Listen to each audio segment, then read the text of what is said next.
Well, I'm done. I did it, y'all. I just got back. I am fucking exhausted. I'm just tired. As you can see, my head feels like a damn rock right now. It feels like a rock. Whew. So I would tell you how the day went. Um, so like I said, I woke up early.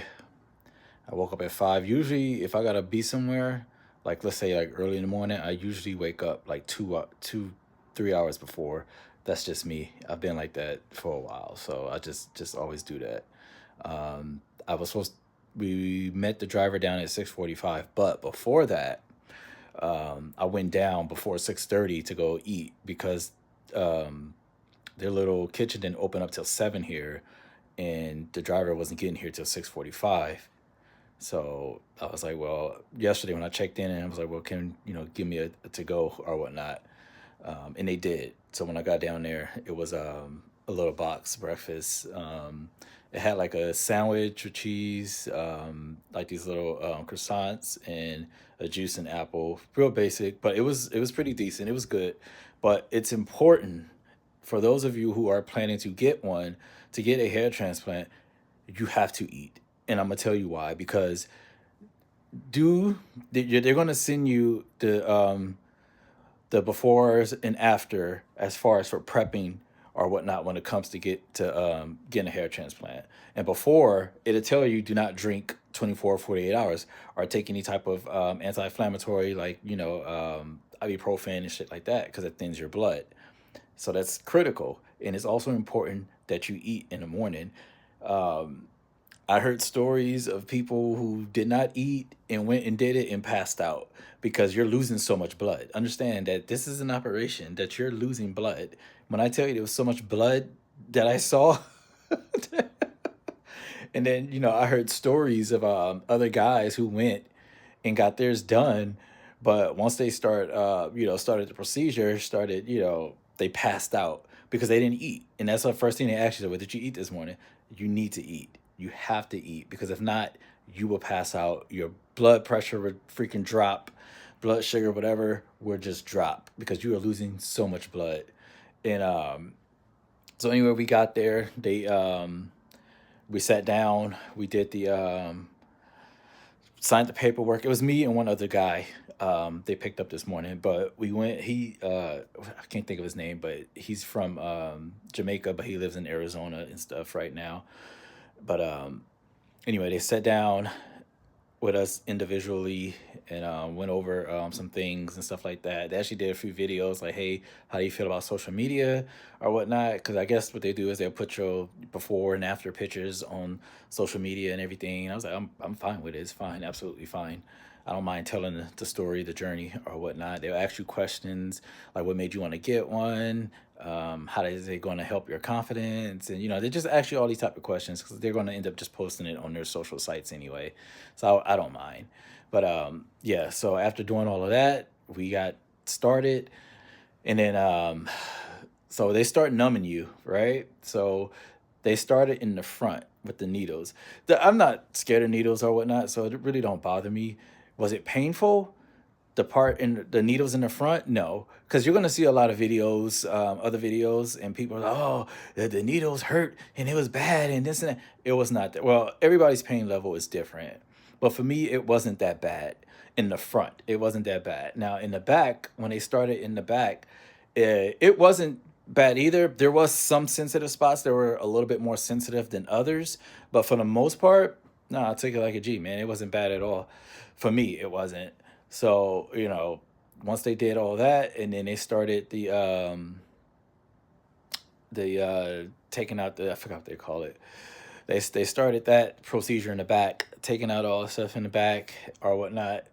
And then once we did that, flipped me over, and then they started in the front or whatnot. Now there was some areas I would definitely say like north in the beginning, in the my head is swollen, in the front part where I can still feel some pain. Like it wasn't like excruciating or whatnot, but I can still feel some pain because I guess maybe they missed some marks or whatnot when they was doing the numbing or what, or maybe some of it had worn off after a while. because I definitely can feel some pain, but it wasn't like anything that was, detrimental or anything like that. It wasn't really that detrimental. Um, then after we finished, well, after we took a break, and because we started about a little after 7:30, and we finished by the time I looked at my watch, it was like 12 something. So it was two people, and they came in, did what they needed to do. We took like a little break or whatnot. They took a break. I think I want to say maybe like 2 hours in. Took a break. They said, "Hey, you want to go use the bathroom?" So yeah, I went to go pee and everything.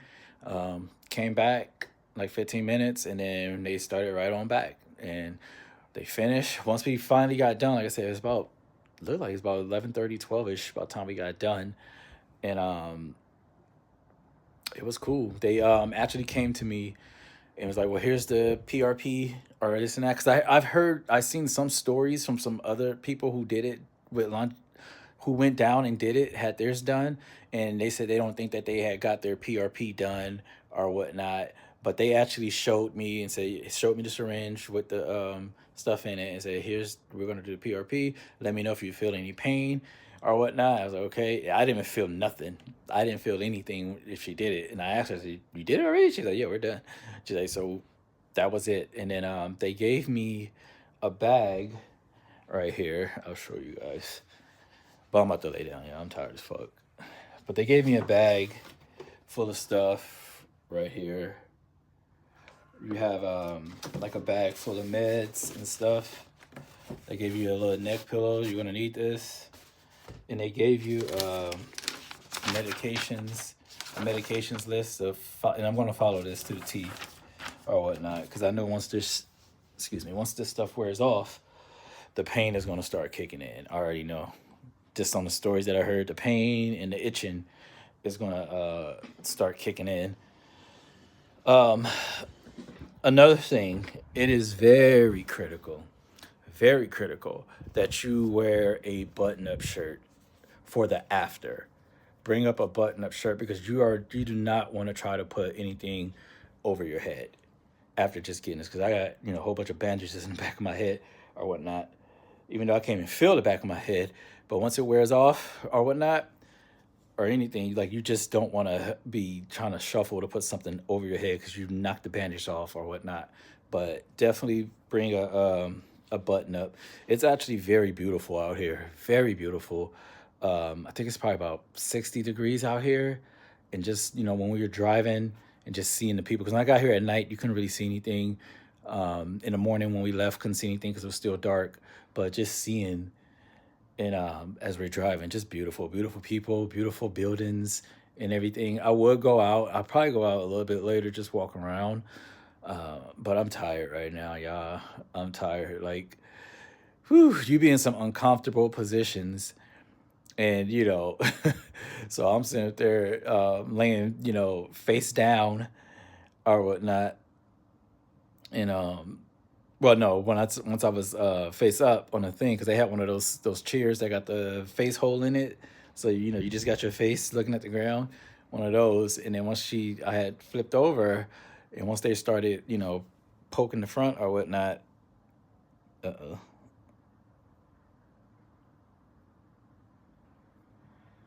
yeah, but anyway, once they started poking the front or whatnot, they kept turning my neck, and my body is just I took my shoes off. I was like, I'm taking my shoes off. Like, I got real comfortable. Kind of low key took a little bit of a nap in there while they was doing what they was doing. But I wanted to stay awake just for safety reasons or whatnot. They don't put you to sleep or anything like that, but I just want to stay awake. Just didn't want to take any chances because when I stood up for the break, when we took the break, the first one, when I tell you, I was dizzy because we was just losing blood. You know what I mean? I was dizzy. I made sure I ate all the food that was in the little box that they gave me or whatnot. But I was just like, oof. He was like, "You okay? You okay?" Because I was kind of like woozy a little bit, and I was just like, "Yeah, I'm all right." So I had to like stop, just breathe, and catch myself. Like, let me catch myself. Like, I'm all right. I'm all right. And then I just walked to the bathroom, and then came out the bathroom, and then we got back started. But I remember, here's the thing. So going back, when they started putting the needles in and stuff, like try to numbing you. Like when I tell you my heartbeat was racing, was beating so damn fast and hard, I was like, oh, I was like, all right, come on, soldier, come on, get your breath, and get that breathing under control, get that heart rate under control. I don't know why. I was like so nervous. I was so nervous only because I've watched, like I said, I've been prepping for this for 3 years. And I've been watching videos and everybody, oh, this hurt. This is going to be the worst part. It hurts. And blah. I'm just like thinking of that in my mind. And I was just like, shit. And then when I tell you, my hands were like wet, sweating, wet, because I was just so nervous. And I'm trying to, catch my breath, catch my breath. And I'm just like, come on, soldier, you got this. Just talking to myself, thinking about things of, other places and trying to take my mind out of it or whatnot. But I was just like too nervous. I wasn't scared, but just nervous. And, but the pain it wasn't bad. Like it really was not bad at all. And so, like I said, there's some spots that's a little sensitive. Some parts felt like it was burning in the back where he started sticking the needle to numb that part because they numb the front and they numb the back, but they'll numb the front first and then they'll numb the back, you know. So I was just like, whoa, yeah. But I was like, my hands were literally wet.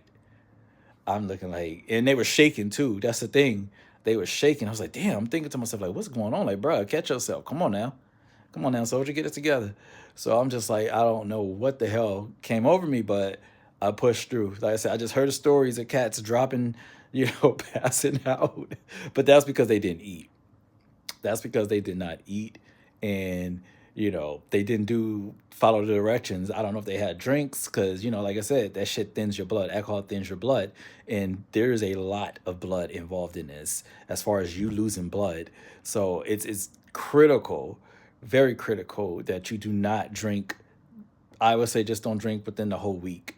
Now, my thing is because we just came off a vacation, we just came off a cruise, and when I tell you we had the all drink pass, bro, I was drinking like left and right. So, but this was what damn near 2 weeks ago. So I already had stopped drinking. You know what I mean? And when I was at the airport in New York, I almost slipped and had that drink, but I was like, nah, I'm not risking it. But yeah, there is a lot of blood involved, a lot of blood. And I was like, holy shit. When I saw the napkin or whatever it was they were using soaking up the blood, there was a lot of blood. And so it's a bloody procedure, a very bloody procedure. And it's important. Now I understand the importance of why they say do not drink, don't take anti-inflammatories, anything that's going to thin your blood, because you will bleed out and you probably will get lightheaded and pass out. So that's my advice. Do not drink, follow their directions, and just do it. If you want to do it, make sure you do your research. This is Lanja Vita. This is who I went with. I've been researching them for years. I heard about the other one, Ashley Carlson. I think that one is Carlton, something like that. That's another one that a lot of people go to. And they got, you're going to hear good things. You're going to hear bad things about it. There's a whole bunch of hair clinics out here. And a lot of people don't know that Istanbul is like the medical capital, one of the medical capitals of the world. A lot of people come here for to get medical procedures because it's not mad expensive like it is back in the States. Like to get a hair transplant back in the States, it costed me what? For here, in Turkey, this was about 2,500. It also depends on the season that you catch them because sometimes their prices go low and high. Like summer, I think they raise their prices up a little bit more because everybody's coming down, on vacations and stuff to get their procedures or whatnot done. So that could be a factor too. But for me, it was like I think like 2,500, and I think I paid an extra 300 or 400 for the sapphire food blades. Now I don't know if they fucking did it or not. I don't know, but I asked them. I was like, "Yo, you got the sapphire?" He was like, "Yeah, sapphire, yeah." He was like, "Yeah, yeah." I was like, "Okay, sure." I don't know if they did, but I don't know. So that's what I told him that I paid for it. You just want to make sure you get your monies of what you paid for, because I just heard stories. Other person I saw on YouTube said they wasn't sure if they had got their PRP and all this other stuff because all that stuff comes complimentary, the PRP and all that stuff. And I think there's like a wash or a bandage change or something like that they're supposed to do tomorrow. So I just want to make sure I get my money's worth and what's due based on what I paid for. So hopefully they did, but I'm excited to see how this goes. Like I said, my forehead is swollen right now, but it it looks decent so far, but we'll see how it turns out. Once I say about a third month, they say you gotta go through the whole ugly duckling phase, and by the third month, you should start to see growth and everything that's going on that starts to happen and everything. But it's been quite a day, and I'm just exhausted. I gotta get ready to call my spouse right now. And I mean, I don't know what time it is in Puerto Rico right now, but yeah, yeah, it's been quite a day. And this is what part two, I guess you can say, of the series for my hair transplant, and I'll continue to document more. But peace out.